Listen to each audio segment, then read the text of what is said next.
So let's continue with the sum number 5. Question number 5 of your 7.3 says over here that 100 students appeared for the two examinations. 60 passed the first, 50 have passed the second, and 30 has passed the both. So it is telling us that the total number of students over here is equal to 100. Out of that, the first exam was passed by 60 students, the second exam was passed by 50 students, and both of them were passed by only 30 students out of 100.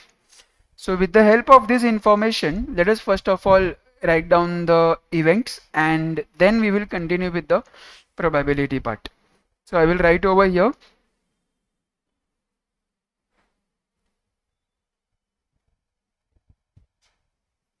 Let A denote event that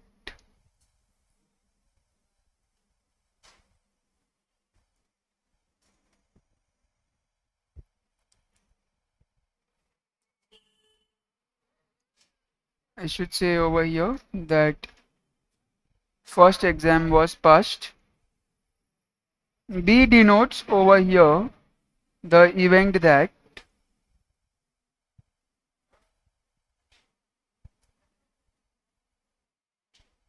second exam was passed by the student, of course.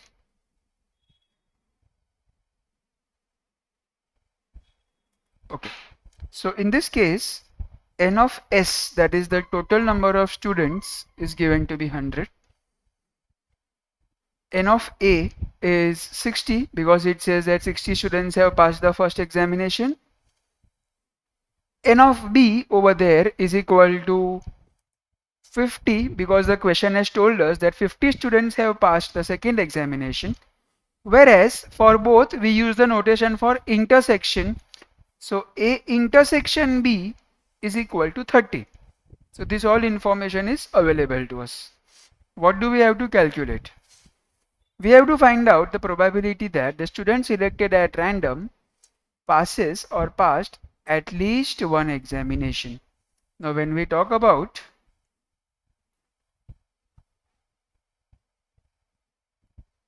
pass at least one exam, it means that it is passing the first or the second or both. So whenever we come across the word or in terms of probability, we always have to use the notation for union. So in this case, basically what we have to do over here is we will say probability that student passes at least one exam, notation wise it is probability of A union B, and I hope everybody of you remembers the formula. It's very easy. P of A plus P of B minus P of A intersection B. Now when I want to find probabilities, I will say over here NA upon NS for the first, NB upon NS for the second, and N of A intersection B upon N of S for the third. If you want, you can separately calculate the value of P of A, P of B and P of A intersection B over here. That is also acceptable. I am just doing all the things together in my answer, so it's up to you. No worries about that. So I get 60 upon 100 plus 50 upon 100 minus 30 upon 100. So that comes out to basically 110 minus 30 divided by 100, which is 80 upon 100, or I can write it as 0.80. So that's about your required probability of the first part. Such a simple one it is. The second one says it is passed in exactly one examination. Now what does that mean? Let us understand this. Come on. Part 2. Probability that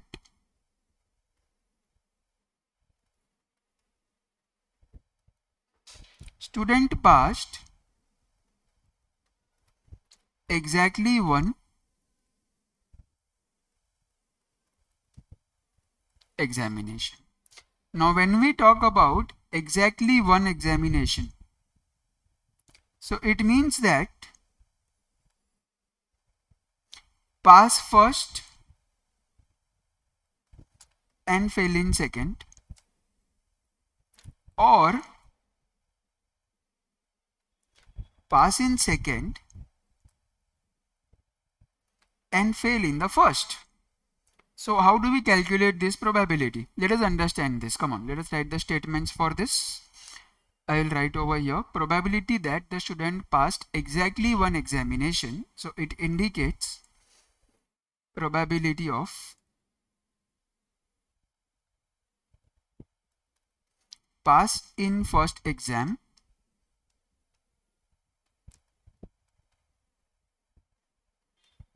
and fail in second exam. I am using the notation OR over here, so I have to add the two different probabilities. I had told this to you in the previous class also. Once again I am repeating this. If you have, see, listen guys very carefully. If you have OR between two probabilities, add them up. Point number 1. Point number 2, if you have OR between two events, apply union of events.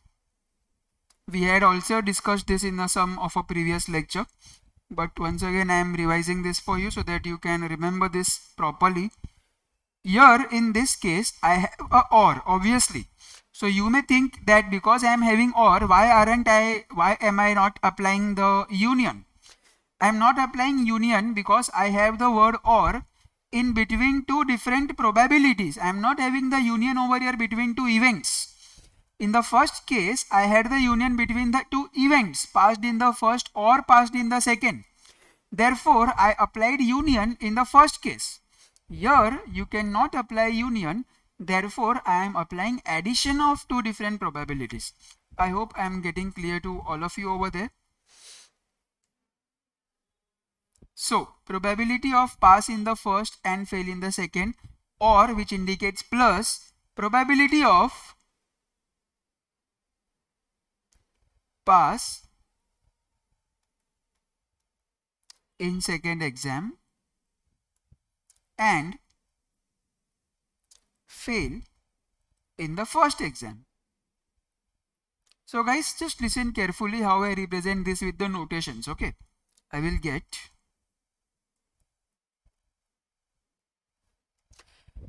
pass in the first exam. I know that the notation is A, so I will write over here A. I know that and in between the two events always represents intersection, so I will write the notation for intersection. The same thing goes in the second part. Pass in the second exam, I know that the notation is B. And again over here indicates intersection, so I will use the notation of intersection. Now what comes over here is very important. I am writing fail in the second exam. I know that the notation for pass in the second exam is B. So obviously when I say fail in the second exam, it will be complement of the event B. So I will get over here A intersection B complement or B dash, as we always say. In the same manner guys, if I am talking about fail in the first exam, we know that pass in the first exam is denoted as A. Therefore, failing in the first exam is complement of pass in the first exam, which is complement of A, and therefore I will write over here as A dash. So basically, in this sum, you have to calculate probability of A intersection B dash plus B intersection A dash. It is as simple as that. So whenever you come across the questions based on probabilities, guys, remember you have to convert them into notations first. If you are able to convert them into notation, it's very easy because you now just have to use the formula, nothing else. So what was the formula? Let us write the formula. Because it is A intersection B dash, I will write this is P of A minus P of A intersection B plus B intersection A dash just indicates P of B minus P of A intersection B. So you all know this, the formulas are very easy. We also know the values. P of A we had seen over here, it was 0.6, so let us write it 0.6. A intersection B, this is what we had calculated over here, 0.3, 30 upon 100. I am directly writing the decimal value. Similarly, P of B, as we had calculated above, 50 upon 100, 0.5 minus 0.3 once again. So it's very easy, guys. 0.6 minus 0.3 minus 0.3 is minus 0.6. I skip that 0.5 as it is. Now what I will do is I will cancel off positive and negative 0.6 so that I get my required answer to be 0.5. As simple as that. So let us see the third part. The third part says he has failed in both the examinations. So what do we do in this? Let us see. Probability that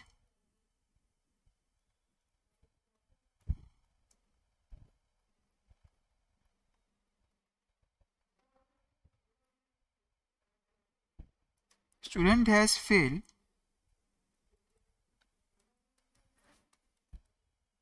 in both the examinations.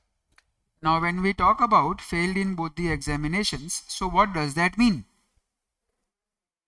Simply it means that fail in first and fail in the second. When you talk about fail in the first, it is complement of the A event, that is A dash. When you talk about fail in the second, it is just complement of the B event, that is just equal to B dash.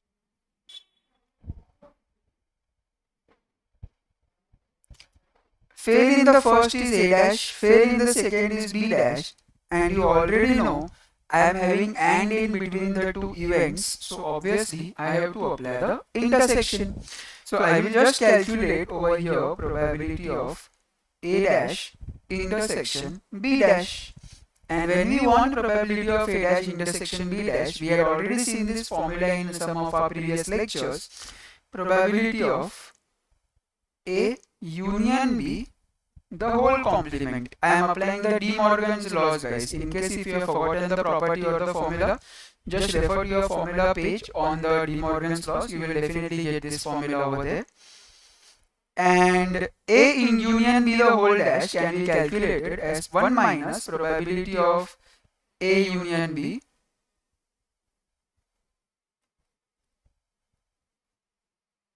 So on solving this, I will get this is equal to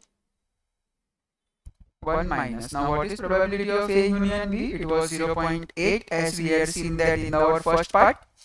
So the answer comes out to be equal to 0.2.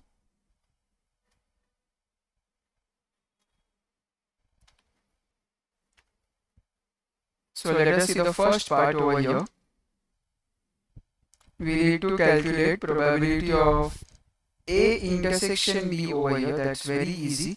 Looking at the data that is available, I can understand. I can use my addition theorem over here. So I will say using addition theorem, probability for A union B, as you all know, it is P of A plus P of B minus P of A intersection B. Because I need to calculate this element, transfer this on the left so it becomes positive, and transfer this element on the right because A union B value is known to us. So I will write over here probability A intersection B, probability of A plus probability of B minus probability of A union B. Now the working is very easy. I am sure everybody over here can do it on your own. Minus 1 by 2. So let's continue. So this will be equal to 5 plus 8 divided by 5 into 420 minus half. Let me multiply these both numbers by 10 so that the denominator becomes common 20, and I will get 13 minus 10. So on solving that, I can easily say probability of A intersection B comes out to be equal to 3 upon 20.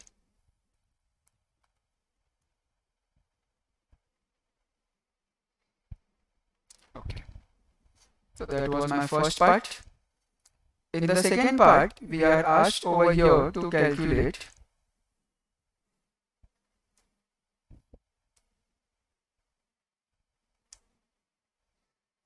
probability of A intersection B complement. Just now we had seen this formula. I will write over here probability of A intersection B dash is equal to P of A minus P of A intersection B. Now P of A you are already given, it is 1 upon 4. A intersection B we have calculated it to be 3 upon 20.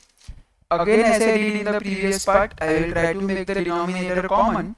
So this time I need to multiply and divide by 5. So I get the value as 5 minus 3 upon 20, which is actually 2 by 20. On breaking it down, I get it as 1 upon 10. So it becomes probability of A intersection B dash for you guys.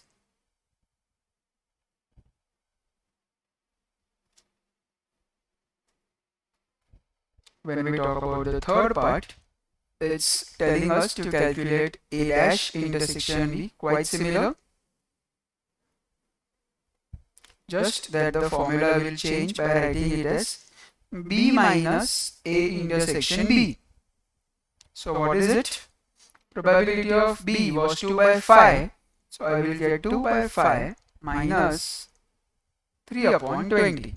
Once again, to make the denominator common, multiply and divide by 4. It gives you 8 minus 3 upon 20, which is 5 upon 20. Breaking it further, you get 1 by 4. Probability of A dash intersection B.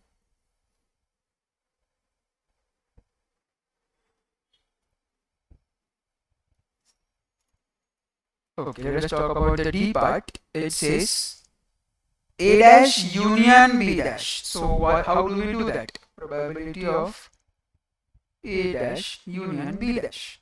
If you remember, we studied about this in the De Morgan's law, and we told that it is given by probability of A intersection B the whole dash, and as per the formula I will write 1 minus probability of A intersection B.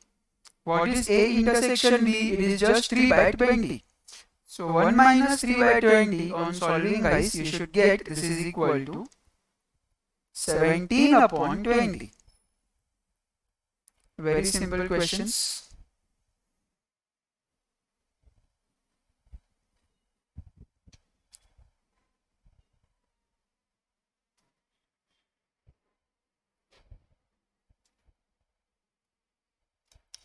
And the last part, A dash intersection B dash, again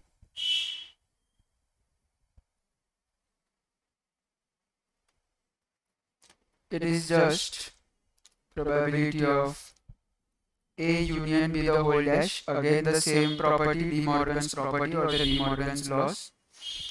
Now what was A union B value that was given to you? It was half. So you will just take it as 1 minus half, which is equal to half.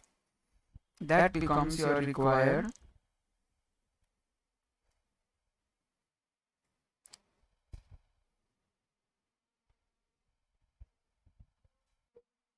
The question number 7 says that a computer software company is bidding for the computer program A and B. Probability that the company will get the software A is 3 by 5. Probability that the company will get the software B is 1 by 3. And the probability that the company gets both of them, A and B, is 1 upon 8. We have to calculate the probability that the company will get at least one software. Just now we discussed some time back, guys. Whenever you talk about at least one, it is always talking about the first or the second. So when you talk about the word or in between the two events, we use it as union. If it is or in between the two probabilities, we have to do the addition. But we are not doing any addition of probabilities. We are doing the union of the events because it is either event A or event B, either software A or software B. So it indicates union of the two events. So let us write this in our statements. I will say over here, let A denote the event that company gets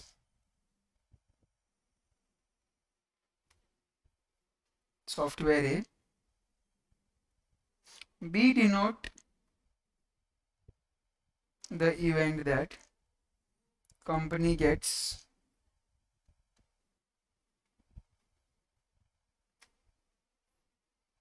the software B. So in that case, P of A, P of B and P of A intersection B, these three values are readily given to us in the question. A, it is 3 by 5, for B it is 1 by 3, 3 by 5, 1 by 3, and this is given to be 1 by 8. And as we discussed right now, we have to find out probability that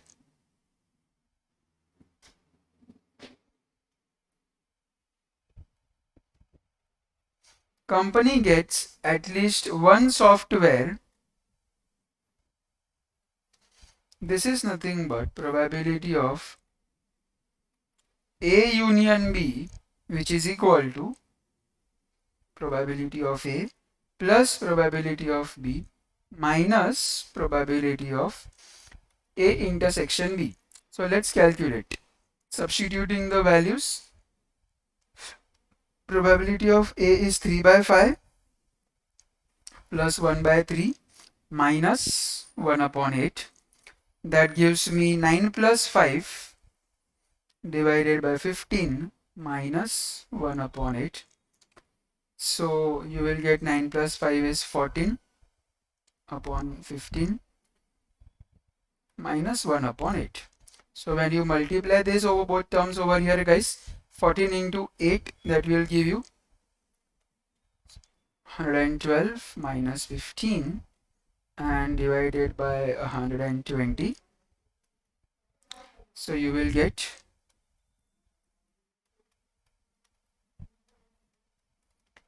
as your required probability.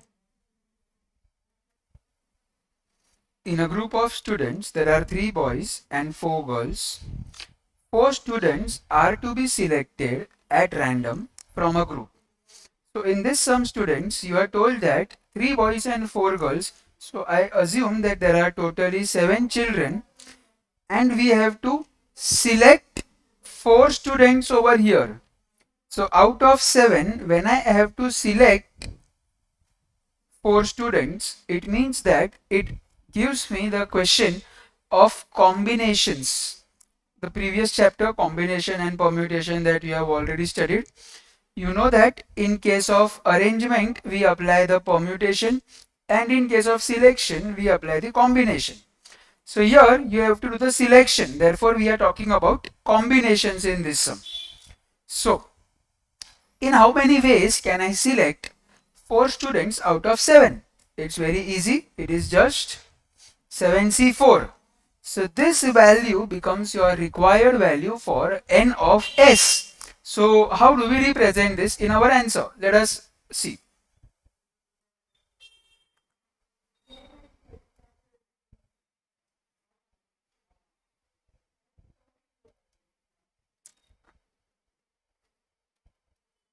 out of 4 boys and 3 girls, any 4 can be selected in 7C 4 ways. Therefore, n of s is 7C 4. As per the formula, if you remember the formula for NCR, it was n factorial upon r factorial multiplied by n minus r factorial. So here it is going to be equal to 7 factorial upon 4 factorial into 7 minus 4, that is 3 factorial. Dividing or breaking this 7 factorial up till 4 factorial, 7 into 6 into 5 into 4 factorial, leaving the 4 factorial and breaking down 3 factorial as 3 into 2 into 1. I can cancel off these all numbers, so I get the remaining value as 7 into 5, n of s as 35. So guys, this becomes our required value for n of s. Now this will be used for further parts in our calculation of the probabilities. So let us see what we can do over here. There are, I think, 2 parts in the question. No, there is just one. Yeah, that's just one part. Great.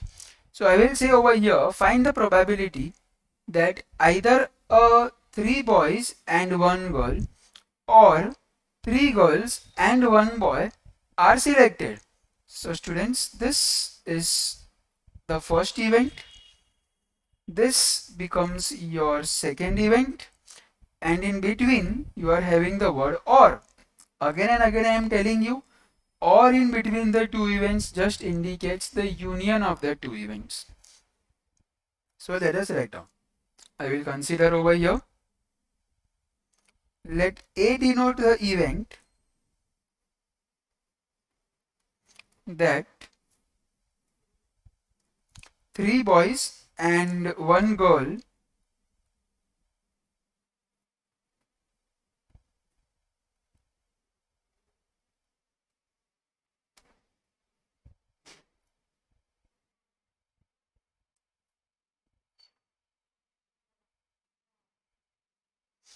event that 3 boys and 1 girl is selected. So let us write the condition now.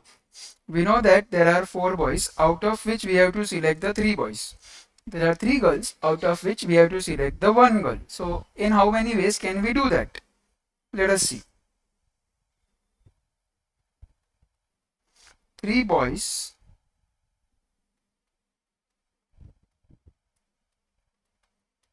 can be selected out of 4 in 4C 3 ways, and 1 girl can be selected out of 3 in 3C 1 ways. Now we have studied in your chapter permutation and combination, whenever there is a word and in between the 2 conditions or events, we always have to multiply them. If you have or in between the 2 conditions, you have to add them. So here it indicates that there is an and in between. Therefore, I will say over here that n of a is equal to 4C3 multiplied by 3C1. On solving, I get 4 factorial upon 3 factorial into 1 factorial. And 3C1 is always equal to 3. In case if you remember the property, NC1 is always equal to n. So here I will write this is equal to 4 into 3 factorial divided by 3 factorial, and ignore that 1 factorial because it is just 1. Cancelling this both, I get this is equal to 12. So now if n of a is equal to 12, I can easily say P of a is 12 upon 35. This cannot be reduced or broken further, so leave it, no issues. We will go to the B event, and I will write over here, let B denote the event that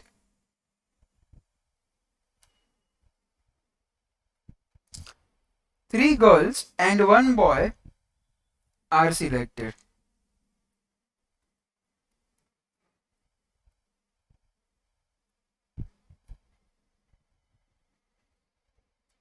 So how many girls are there in the question? There are three girls. So out of three, we have to select all of them. So I will write over here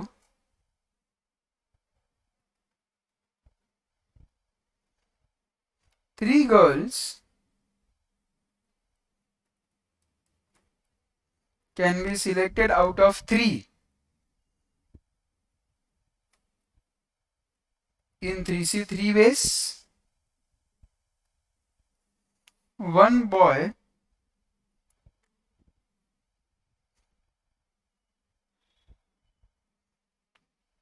can be selected out of four in 4C one ways. So in this case, guys, your n of b value will be equal to 3C3 into 4C1. Just now I told you that NC1 is always equal to n, as well as one more thing that you should be knowing now is that NCn is always equal to 1 for any given value of n. Now here in this case, when I consider 3C3, I can consider that value of n is 3. Therefore guys, you should get it like this: 1 multiplied by 4, which is equal to 4. So P of B is equal to NB upon NS, which is equal to 4 upon 35. So now when I know the probability of B value, I can now get my required probability, saying that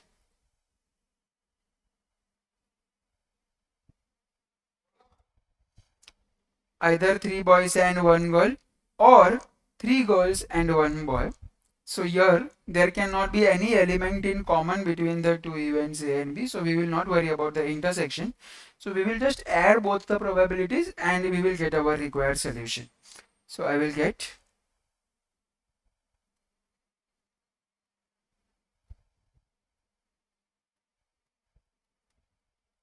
probability of A plus probability of B. A was 12 upon 35 plus 4 upon 35, which is equal to 16 upon 35 is my required solution. So let us understand the first one, what is independent event. You can write the definition along with me.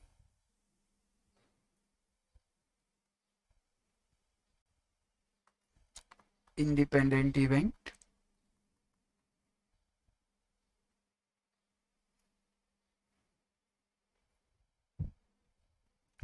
Any two events, let us consider A and B,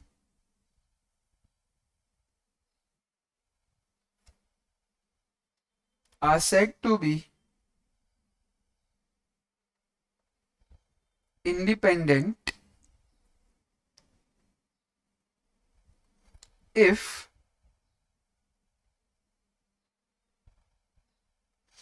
occurrence of one event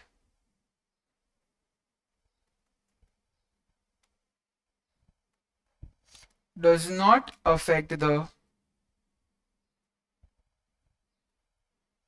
occurrence of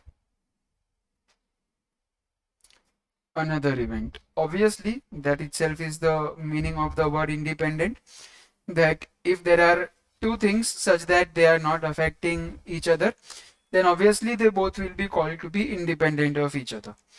But when we are talking about probability, we always need some condition, we need some formula with the help of which we can decide whether the events are really independent or not.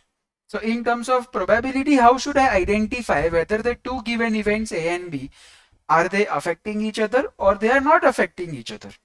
So because we are talking about independent events, so we should know the condition. So what is that? Let us write down the condition now.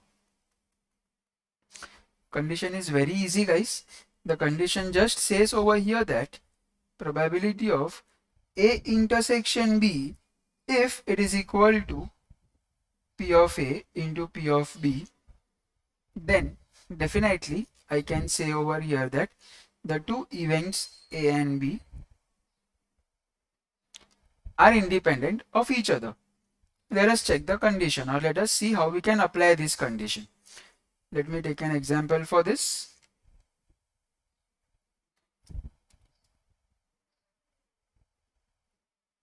If P of A is 0.3 and P of B is equal to 0.5, probability of A intersection B is 0.12. Check if A and B are independent events. So how do we check it out? It's very easy. I just have to find out P of A multiplied by P of B. P of A given to be 0.3, P of B given to be 0.5. When I multiply these both numbers, I know that 5 into 3 is 15. I need to take decimal after the two digits, so I get 0.15, which is definitely not equal to 0.12. So I can definitely say that A and B are not independent.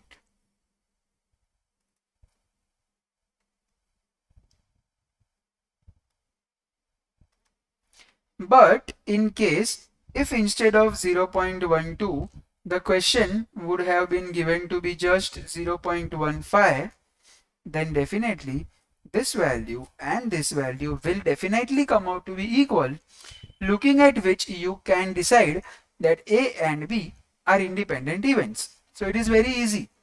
In the question, you might be given the value of intersection or you might not be given the value of intersection. You need to find out the intersection. Then in that case, you will be told that the two events A and B are independent. Whereas if you have to verify, if you have to check whether the events are independent or not, then in that case, you just have to equate, or you have to see whether the given value of probability A intersection B comes out to be equal to the probability A multiplied by probability B. If the product of the two events A and B comes out to be equal to the intersection probability, then the events A and B are independent. If the product of A and B probability is not equal to the probability of A intersection B, the two events A and B are not independent to each other. As simple as that, guys. Nothing more than that in this independent events. If you want, I'll give you some examples of independent events. I can take over here example number 1. Persons running in a race. What does that mean? Just identify, guys. Just try to understand this as a ground, the running race ground. And over here, there are different lines for the different runners. So now, suppose this is the first runner, this is the second runner, this is the third runner, and this is the fourth runner. The first runner cannot jump in the second line. The third one cannot jump in the third line or the first line. Neither can he go in the fourth line. Second cannot jump anywhere where he wants. They all have to run in their own lines. They cannot move and go with the or affect some another person. Therefore, the persons who are running in the race, or the students who are running in the race, or the athletes who are running in the race, they all will be independent of each other. They cannot touch each other in a running race. That's why they are given some tracks. With the tracks they have to follow. That's why. Okay. That is example number 1. Suppose if you want one more example, I can give you example number 2.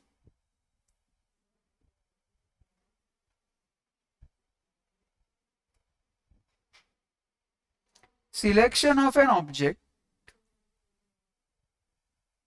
from a bag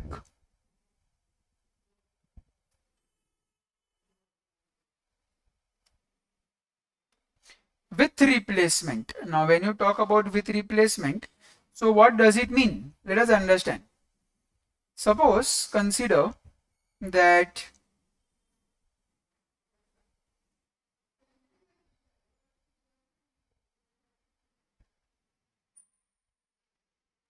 you have a pack of playing cards, and out of this pack of playing cards you are selecting one card. Let me assume it is the Jack of Heart. Whatever is the card, its probability is going to be equal to 1 upon 52. What you people do over here is, because the question is telling us that it is with replacement, I note down this card and I once again replace it back inside the pack of 52 cards. This is noted and replaced. Now after that, I will go and select the second card. Second time, let me assume that I am getting a 2 of diamond. Again, the probability over here will also be the same because there is only one card which is 2 of diamond. So this also becomes probability 1 upon 52. So guys, if you observe, the selection of the first card and the selection of the second card, they are having the same probability, because what I am doing is I am doing the selection with replacement. Had it been without replacement, there would have been change in the probabilities. Then they will become an not independent events. Because I am getting the same probabilities, because I am getting the same values, I can definitely say that selection of the object from a bag or selection of a card from a pack of cards is becoming an independent event when it is being done with replacement. Dependent events.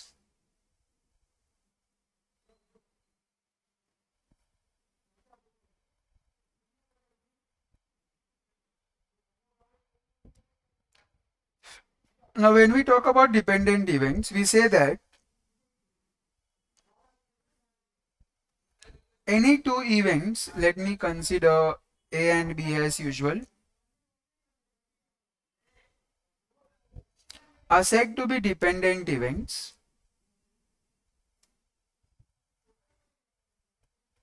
if occurrence of one event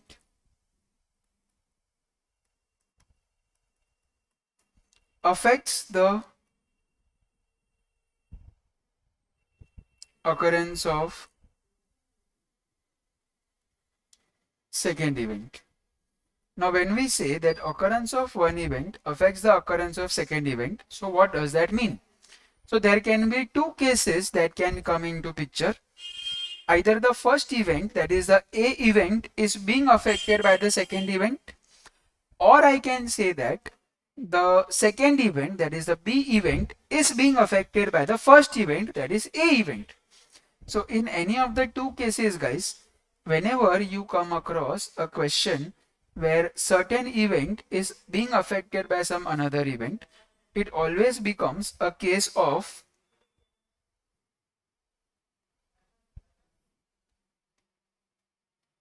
conditional probability. Now what does the conditional probability mean? Conditional probability means that I will be given that A depends on B, or I can be said that B depends on A. Depending on, or as per our question, we have to identify whether A is a dependent event or B is a dependent event, and then based on that we have to apply a particular or an appropriate formula to calculate it. So now let us understand what is the formula, and then we'll take some example for this. So guys, as I told you, there are two cases, so I will talk about case number 1 first. Event A depends on event B. See guys, the notation is what we have to remember. So just understand the notation very carefully and very properly. This is denoted as probability of A slash B.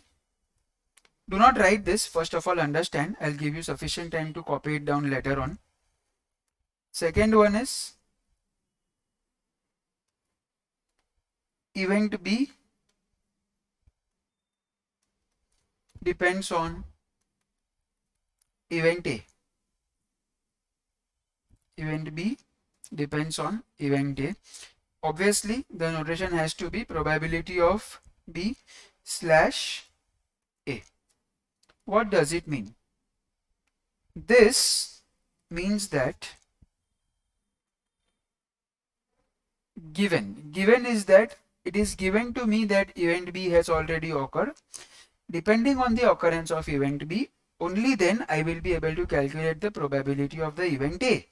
So when you want to read it, it is read as probability of A given B. Whereas in the second case also it is the same thing. This slash indicates given. So when you are reading it, it is read as probability of B given A. There is one more name given to this. I can say that it is conditional probability of A given B has already occurred. Whereas when you talk about B given A, it is just a simple thing. Conditional probability of B given that A has already occurred. So these are the two names. Generally, when we are solving our examples or solving our questions, we will always read it in short, reading it as probability of A given B or B given A. But you also need to remember the second name, because sometimes in your textbooks or in your exams, sorry, not in your exams, I should say the questions, they can give you a value. Conditional probability of A given B is 3/4. So you should be able to identify the notation that they are talking about probability of A given B. Okay. So now the question comes, how do I calculate this? I am waiting for my formula. What is the formula? It's very easy, guys. When you are talking about probability of A given B, remember denominator over here will be equal to probability of B. When you are talking about probability of B given A, remember denominator will be probability of A. Guys, it is very easy to identify it like this. When you are talking about A given B, the event that has already occurred is B, so it will come in the denominator. Or the second event is B, so it will come in the denominator. So denominator becomes probability of B. Here the second event is A, so I will write P of A. What about the numerator? In both the cases, numerator is exactly same. It is A intersection B in the numerator. So probability of A given B is A intersection B upon probability B. Probability B given A is A intersection B upon probability of A. Now guys, you have studied in your smaller classes about the rational numbers. If you remember, a rational number is always represented as P by Q with a condition that Q is not equal to 0, indicating that the denominator should not be 0. Same logic applies over here because it is a fraction. So I have to say probability of B is not equal to 0 in the first case, and probability of A is not equal to 0 in the second case.